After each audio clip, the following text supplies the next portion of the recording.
What's up, everybody? It's Fireplace Friday. I'm your host here at Fluge Brothers Chimney Service World Headquarters, Jeremy with Fluge Brothers Chimney Service.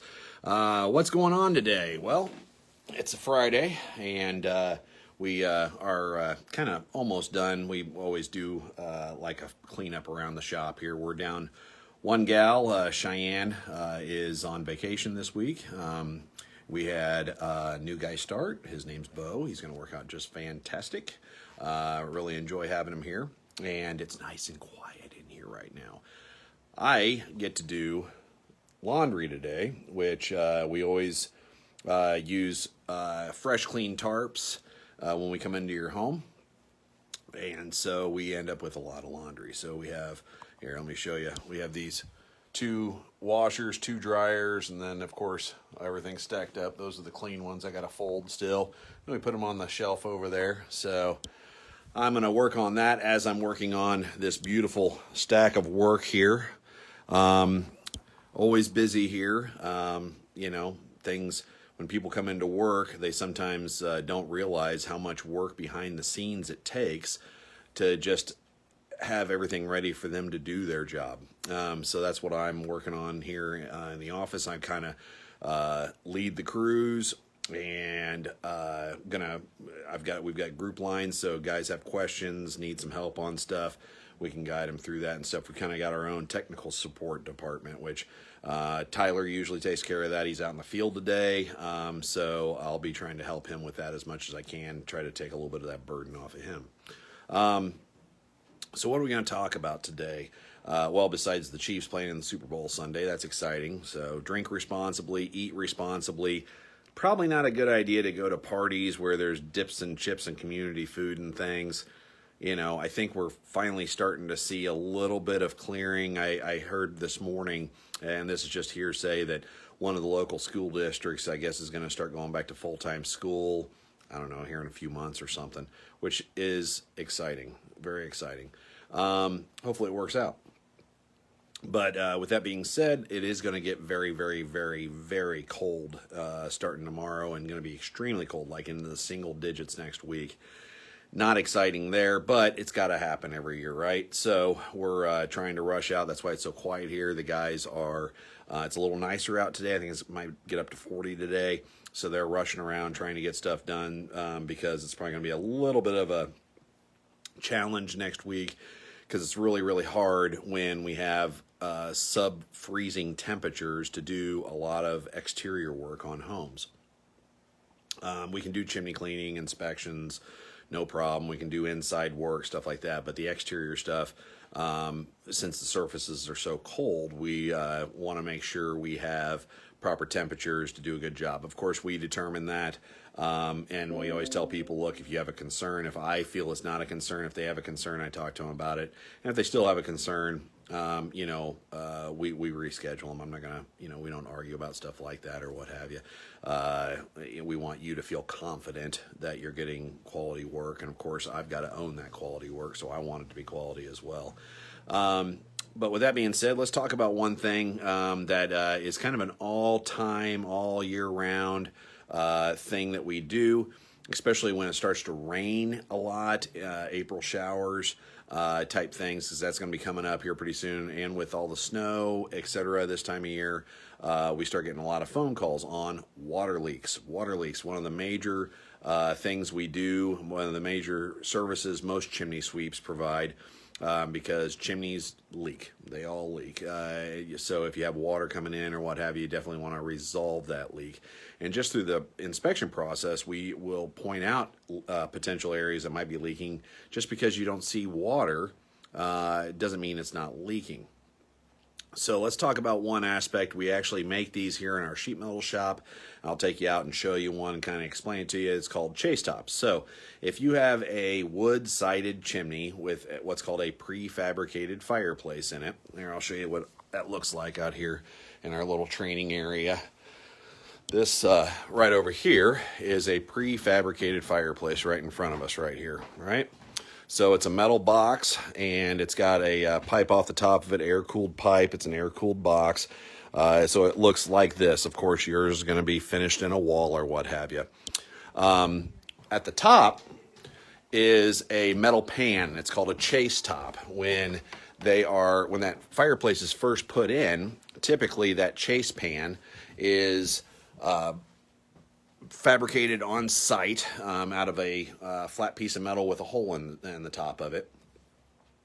And they usually make it out of a galvanized steel, which usually will last many, many years, but ends up rusting over time. And they also sag, they also pool water, things of that nature. So when we find those rusted, and this is what it looks like when they rust, I just kind of pulled up some Google images, but you can see how it rusted, and then they replaced it right here.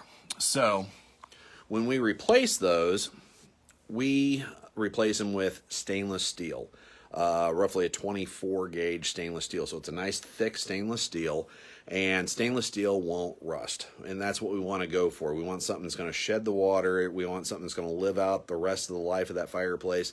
And if you ever have to replace the fireplace, which all fireplaces will have to be replaced eventually, especially prefabricated ones, because they only have about a 20-year lifespan. Now, do people have ones that are older than that? Absolutely.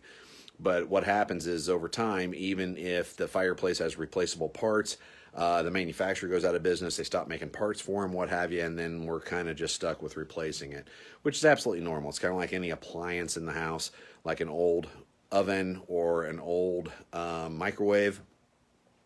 Eventually, you replace the whole thing. You can fix it to a certain point, and then you replace it. So when we replace these chase tops, we use stainless steel. And of course, if you had to replace it in the future, we can always make the hole bigger or a little bit smaller, what have you, when you go to replace it. But this is a chase pan. So chase pans, that one's got rust on it. That's a new one right there. You can see they're a little shinier than the old one. There's a really bad one. But that's just the nature of stainless steel. If you really didn't like that, we could paint it or even have it powder coated if we had to. But those are what chase tops look like. Let me see if I can turn this back around. So why is it pertinent that the chase top, why are you talking about chase tops, Jeremy? Well, that's the #1 leaking area on a prefabricated fireplace. On masonry chimneys, there's many, many areas. But on a prefabricated fireplace, the #1 area is the chase top because of rust, because of silicone or mastic failure, things like that. All of that is going to happen. There isn't a perfect house, there isn't a perfect chimney, there isn't anything out there that doesn't require maintenance and repairs over time. I know people don't want to hear it, but it's just a fact of life. Things get old, things have to be maintained. It's going to cost money. That's part of owning a house, is making sure you budget when you buy that nice, big, beautiful dream home, that you budget that you're going to be able to make repairs or have repairs done on it, because maintenance repairs, your furnace will eventually go bad. Your ducts will need to be cleaned. You'll need to have your carpets cleaned. If you're going to maintain this home properly, you're going to eventually have to remodel some stuff. It's just part of life. I'm constantly working, having a house and a shop. There's always stuff to be done. So I just kind of prioritize them. We just had our furnace replaced here. That old furnace went out and we were without heat for a while. We were lighting, the fireplaces here and have little space heaters and stuff. We finally got the heat back in and it's glorious here. But that happened. And how much is that costing me? It's probably going to cost me, who knows, $10,000, $12,000. I have my brother doing it. He does heating and cooling, so I'm going to save some money doing that. But it still costs money. It's still a lot of money it costs. But we still have some other stuff to do here too. But it's always a constant thing. Something's always going to break. We just got done having some bathrooms remodeled at our house, because instead of selling the house and buying another house, because we've lived in this house a long time, we love our house, so we decided to, we're going to put a little bit of money into it, and things were falling apart, little pieces of the countertop and things, toilets weren't working exactly right and everything, so it was time to remodel, and we hired a great designer, Sarah Prater, shout out, woot woot. She did a great job. She has a great contractor she works with. did a fantastic job. Got in, got out. That's my jam. I like that. That's how we run things here. Get in, get out. That let people get back to their life and enjoy their new product, right? Do a good job. There you go. So that fit my equation. So we'll have him do a bunch of other stuff for us as well. But anyways, so let me take you out and show you what one of our stainless steel chase tops looks like here. I don't know if I've ever done this in the past, but we're going to talk about it and show you kind of what we do, what kind of the benefits are, how they're built. So we've got our nice little sheet metal shop out here you've seen before. And this is a chase cover that's getting ready to go on. So these are collars. And the collar goes around the pipe that comes up through the hole of the chase top. And then you put the collar on, you screw the collar on, and then you seal around it and put the lid on. So that way we don't get any water through the hole or anything. So here's our typical chase top. And this is the bottom of the chase top. But the main parts of the chase top, what makes ours better, and it take me a little bit to turn it because it's so heavy. Even this little chase top's pretty heavy because it's made out of, the first thing is a good heavy metal. So this is stainless steel. And when we make it, we cross break the whole thing here. So that adds rigidity. See, I can even push in on it. So that way it doesn't sag in the center and it allows water to shed off. Then as that water sheds off, we have our drip edge down here, and the little kick out drip edge allows the water to bead and then drip off the side and not down the siding. And then we bend over our corners and we spot weld those corners. And then we put our collar on, and I'm going to show you on the bottom how we do that, because a lot of collars are pressed in and this eventually fails.